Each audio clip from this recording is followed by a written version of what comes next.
Bonjour tout le monde, aujourd'hui je vous retrouve pour une nouvelle vidéo et je suis un peu surexcitée, je ne vous le cache pas.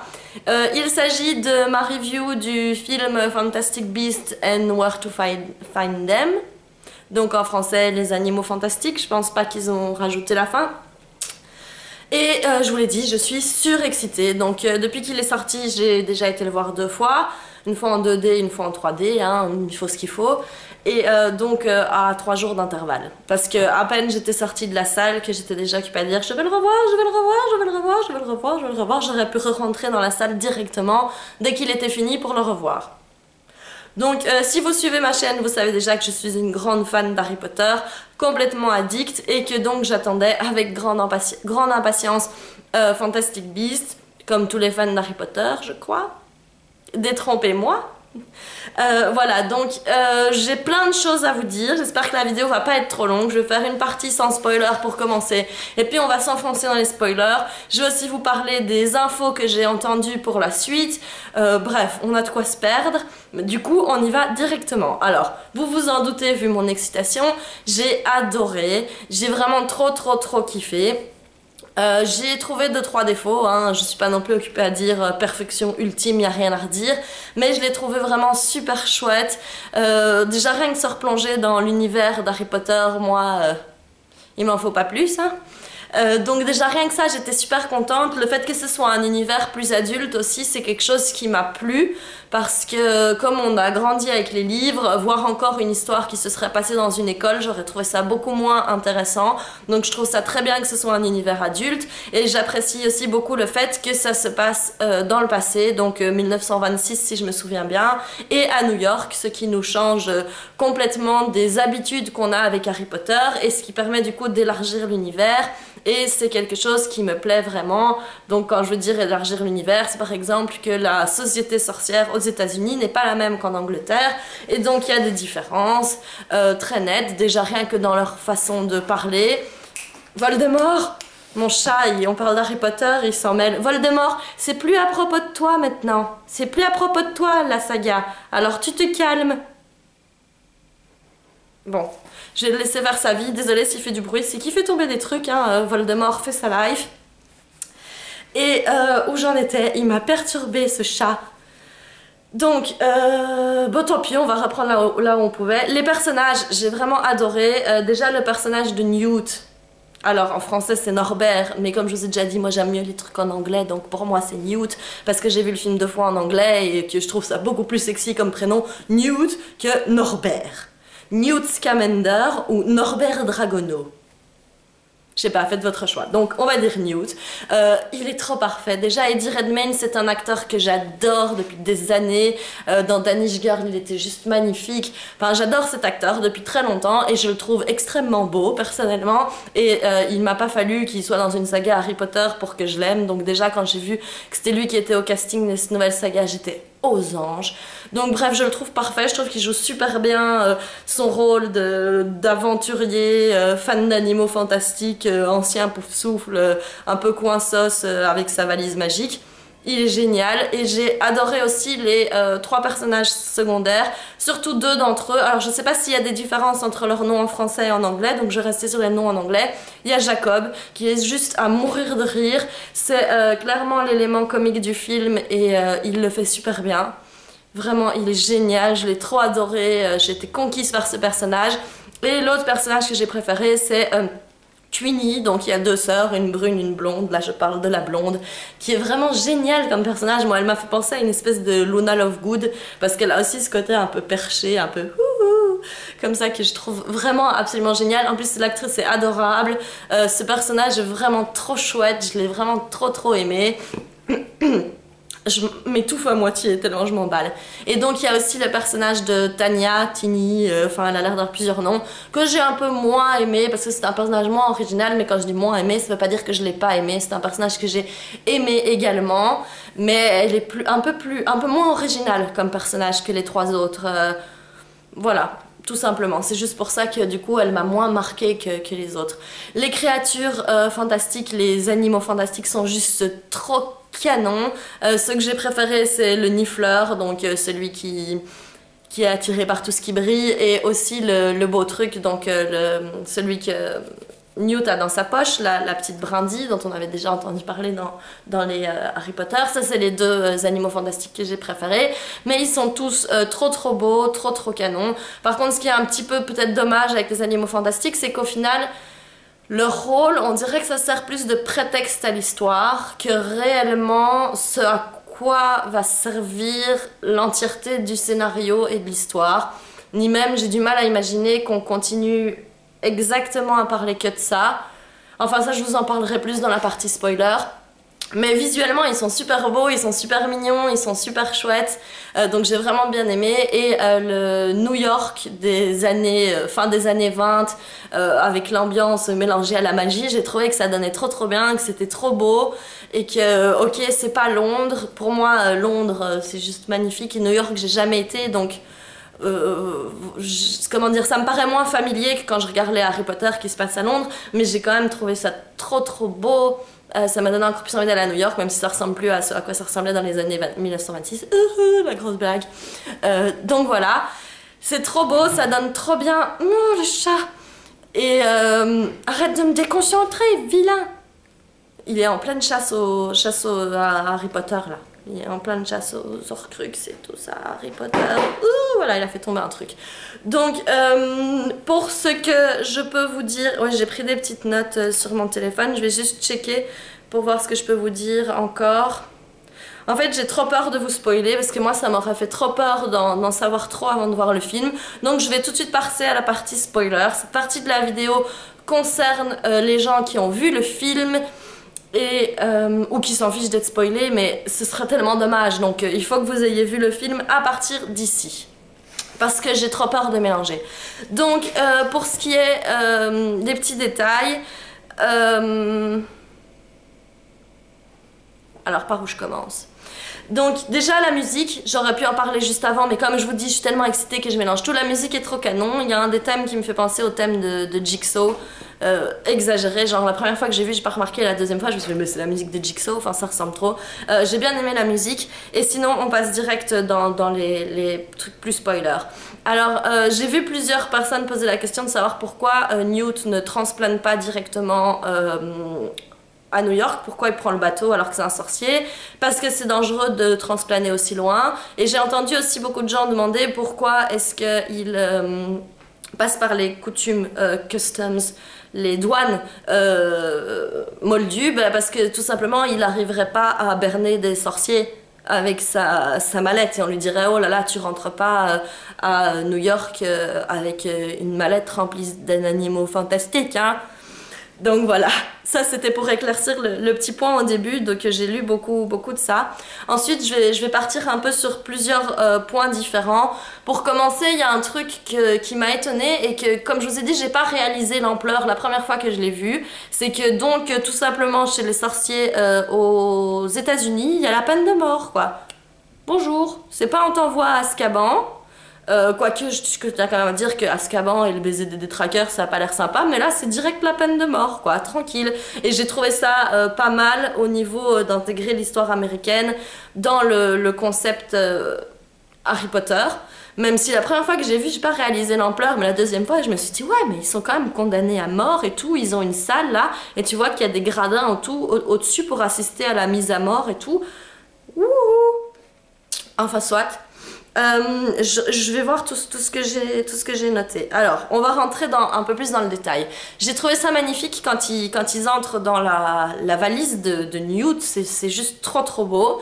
Et à un moment, dans cette valise, il parle du personnage de Leta Lestrange, qui est donc, on sait pas qui, parce qu'en fait j'ai fait des recherches après et on se rend compte que c'est un personnage dont J.K. Rowling n'a jamais parlé, mais Queenie dit à Newt, oui, les Lestrange, en gros elle en a déjà entendu parler. C'est normal parce qu'il y a un Lestrange qui a été ministre de la magie en Angleterre, donc c'est probablement normal que cette famille soit connue jusqu'aux États-Unis. Maintenant, savoir qui est Leta Lestrange par rapport aux autres personnages, c'est très compliqué. Bon, il est évident qu'elle n'a pas de lien de sang avec Bellatrix, vu que Bellatrix est une Lestrange par mariage Black de naissance.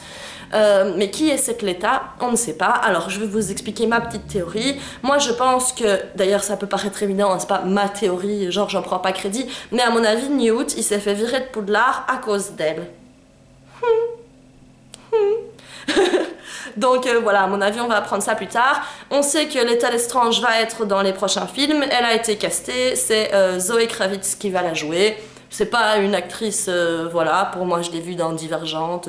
J'étais pas enchantée que ce soit elle qui la joue. Maintenant, pour moi, elle a pas fait assez drôle pour que je puisse non plus dire « Oh, je l'aime pas, pourquoi elle? Pitié, au secours !» Donc voilà, c'est Lethal Lestrange qui va la jouer. C'est Zoé Kravitz qui va la jouer. Et donc, ça semble évident que comme elle est castée et qu'elle est une actrice, on va en savoir plus sur cette Lethal Lestrange à l'avenir. Ce qui est plus que normal connaissant J.K. Rowling qui n'aurait pas lancé le petit caillou sans hein, qu'on puisse suivre après.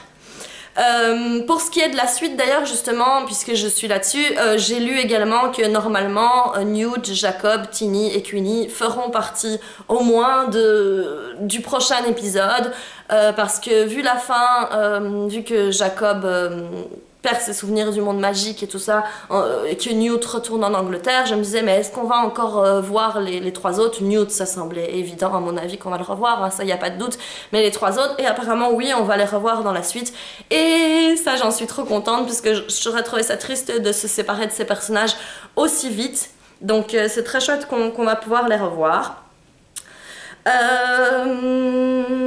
Alors, on va rentrer un peu plus dans le vif du sujet, de ce qui consiste au gros cliffhanger, gros secret, gros truc qu'il faut absolument pas révéler. C'est donc Graves Grindelwald. Alors, la seule chose que j'ai pas aimé dans le film, c'est ça. Déjà, la transformation de Graves en Grindelwald, visuellement, j'ai pas aimé. J'ai pas aimé la tête de Johnny Depp, je trouve qu'il ressemble à rien. C'était un très très bel homme, maintenant il est un peu bouffi par l'alcool, les drogues et on ne sait quoi. Il est plus aussi beau qu'avant, ce qui est pas vraiment un problème, un acteur avait pas obligatoirement besoin d'être beau. Mais pour moi, c'est pas Grindelwald, c'est tellement pas comme ça que j'imaginais Grindelwald, là, avec ses petites piques blondes blanches, là. Bref, ça m'a pas parlé du tout. J'espère que dans les prochains films, j'arriverai à passer au-dessus, à mon avis, oui, hein, parce que Johnny Depp, malgré une actualité un peu douteuse, est un très bon acteur, donc il devrait pouvoir réussir à porter le rôle de Gellert Grindelwald.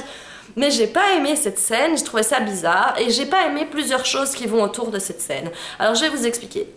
La première chose, c'est quand Gellert, quand il est encore en Graves, donc on va dire Graves, Ah, je mélange tout. Donc, quand Gellert Grindelwald, il se bat avec Newt. Ok.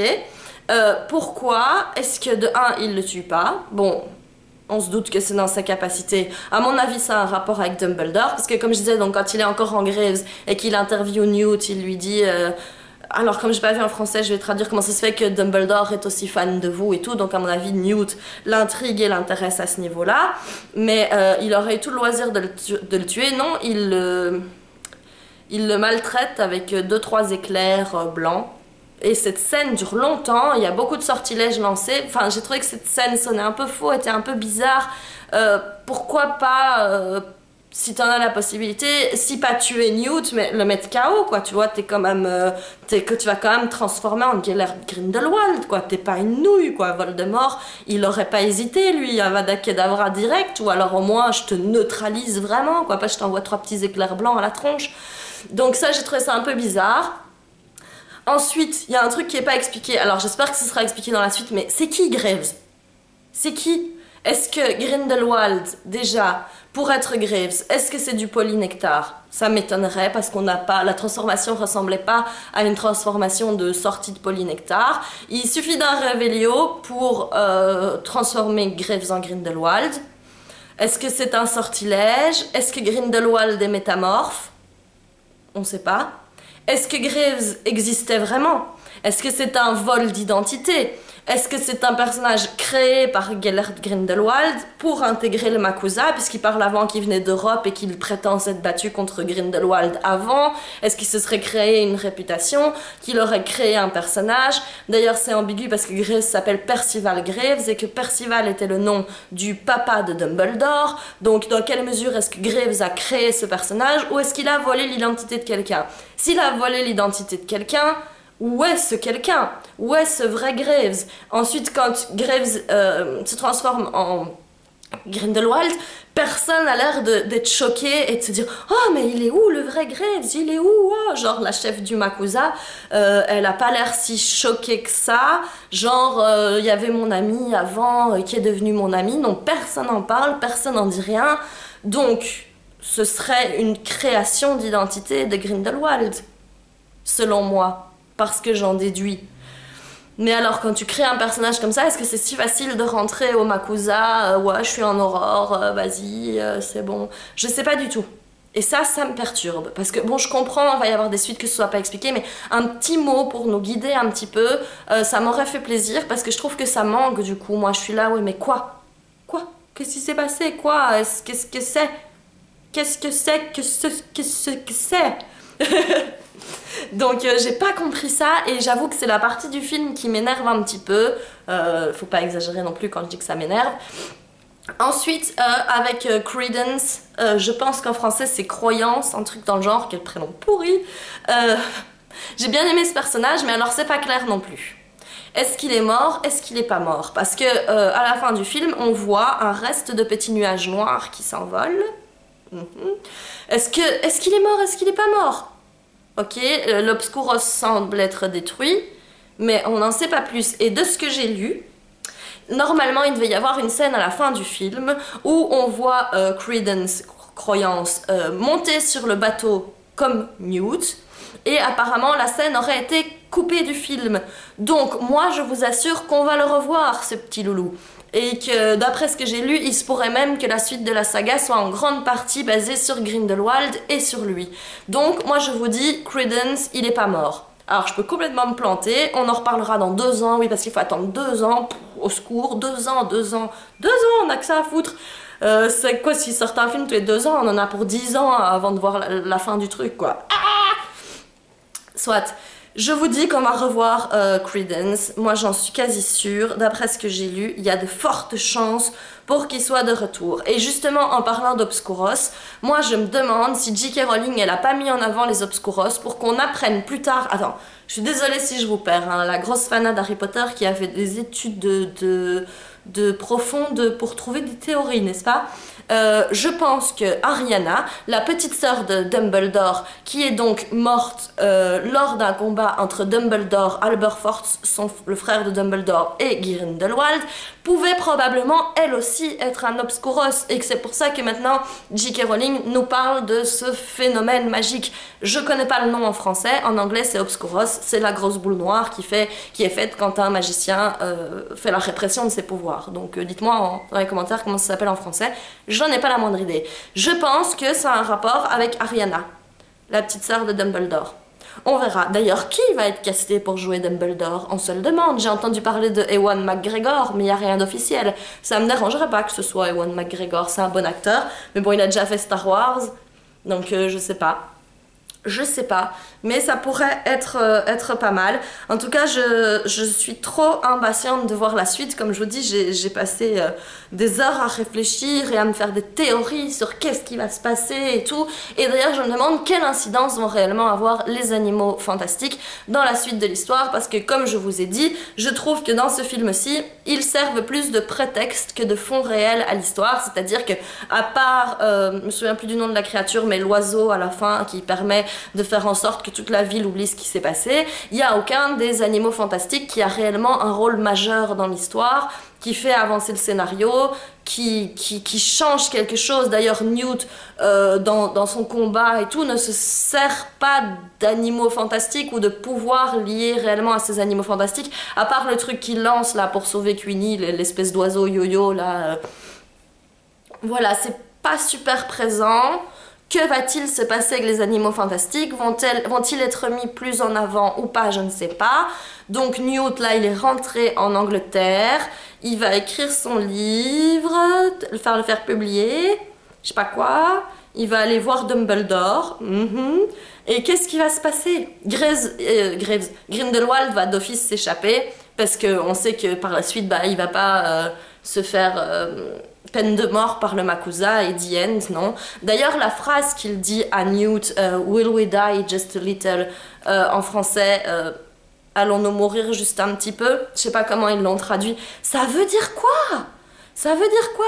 Est-ce que c'est une référence justement au fait qu'il est condamné à mort? Est-ce que c'est une référence au Deathly Hallows, aux reliques de la mort?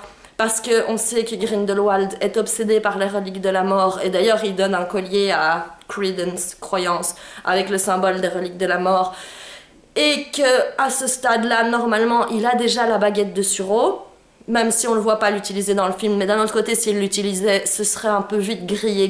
Ah, t'as la baguette de Suro, ah, t'es Grindelwald. Soit. Est-ce qu'il a d'autres reliques de la mort? Quel est le rapport? Pourquoi est-ce qu'il dit cette phrase? Je ne comprends pas et ça m'énerve. Donc voilà, je vais devoir arrêter là parce que sinon vous vous rendez compte que je pourrais en parler pendant 1h30. D'ailleurs, je vous invite grandement dans les commentaires en mettant spoiler. Si vous spoilez, mettez-le en grand, faites quelques espaces et dites-moi après ce que vous en pensez, ce que vous pensez des théories. Si vous avez tilté sur d'autres trucs dont j'ai pas parlé, je veux tout savoir, dites-moi tout. Voilà, je veux qu'on sache tout ce qui va se passer juste en réfléchissant. Et on verra la sortie du prochain film, je regarderai ce sur quoi on avait raison, ce sur quoi on avait tort, si Credence est revenu ou pas, tout ça. Ah! D'ailleurs, aussi un autre truc, je suis désolée, je m'emballe, mais je peux pas ne pas dire ça, ceux qui entourent Credence, je trouve plus le nom, mais donc ceux qui sont contre les sorciers, c'est dommage qu'ils n'ont pas été un peu plus mis en avant, ça aurait pu être intéressant d'en savoir un peu plus sur eux, ça sert un peu plus de prétexte à mettre en scène le personnage de Credence, alors que c'est important à mon avis, enfin j'espère qu'on en saura plus là-dessus à l'avenir.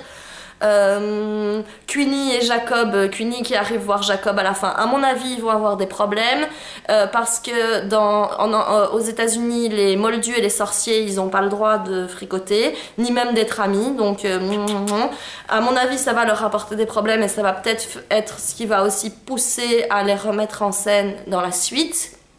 Peut-être qu'ils vont devoir aller en Angleterre, je sais pas, mais en tout cas il paraît que le prochain film se passe à Paris, donc ni à Londres ni à New York, à Paris. Allons savoir pourquoi, je ne sais pas. Et je suis très impatiente de le savoir. Donc, ça je vous avais pas dit, ouais, Paris, pourquoi pas, Paris, ça peut être joli, hein.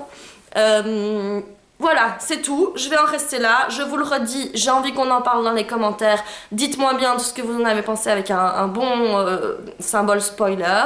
J'espère que cette vidéo vous aura plu, que j'ai pas trop blablaté en m'emballant dans tous les sens, mais d'un autre côté vous voyez bien à mon état que je suis surexcitée, j'ai déjà trop envie de le revoir une troisième fois, j'ai envie d'avoir le Blu-ray, j'ai envie de voir tous les bonus, je n'arrête pas d'aller voir ce que J.K. Rowling dit sur Twitter parce qu'elle répond à quelques petites questions sans trop d'importance, voilà, surexcitée la fille, surexcitée. Donc on en parle dans les commentaires, j'espère que cette vidéo vous aura plu, je vous dis à très bientôt, au revoir.